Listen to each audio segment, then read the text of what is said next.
আম্মু তুমি এখানে দাঁড়িয়ে ইয়ামিন ইয়ামিন বলবা আর আমি হিসু করে আসবো। ডাক দিতে হবে কেন? তুমি আমারে নাম ধইরা ডাক দিলে আমার ভয় লাগবে না। কি যে যন্ত্রণার মধ্যে আছি। আচ্ছা যাও, ইয়ামিন ইয়ামিন ইয়ামিন ইয়ামিন।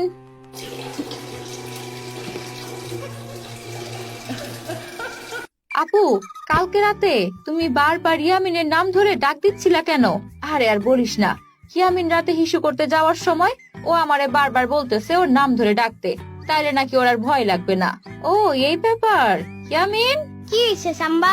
তোমার একদিন বলছিলাম ভয় পাইলে গান গাইবা, তাইলে আর ভয় লাগবে না। বলছিলা, আম্মু বলছিল, কিন্তু আমি ভুইলা গেছিলাম। তাইলে এখন আর ভুইলো না, রাতে যদি আবার হিসু করতে মন চায় তাইলে গান গাইবা, আর ভয় পাবা না। ঠিক আছে সাম্বা। পারবা তো?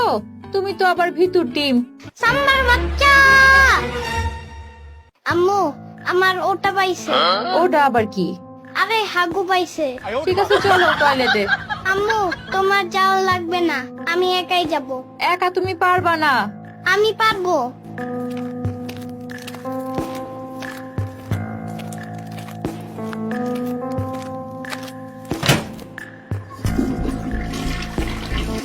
এই তুমি কে? আমি টয়লেটের ভূত। তুমি মিথ্যা বলতাছো, তুমি সাম্বা না? আম্বাবার কে? আমি টয়লেটের ভূত। আমার কাছে কি চাও? তুমি তো হাগু হিসু কইরা আমার থাকার জায়গা নষ্ট করে দিলা। আমি হাগু ইস্যু করছি, তুমি জানলা কেমনে? আমি তো টয়লেটেই থাকি, তুমি আমার থাকার জায়গাটারে বন্ধ করে ফলাইছো। ইস, তুমি একটা ইঁদর, টয়লেটে আবার কেউ থাকে নাকি? আমি গিদর না, আমি ভূত। এটাই আমার থাকার জায়গা। তোমার লজ্জা শরম করে না? তুমি টয়লেটে থাকো। আর তোমার লজ্জা করে না এত গন্ধ গন্ধ হাগু করো? তুমি কিন্তু আমারে অপমান করতেছো। অপমানের কি?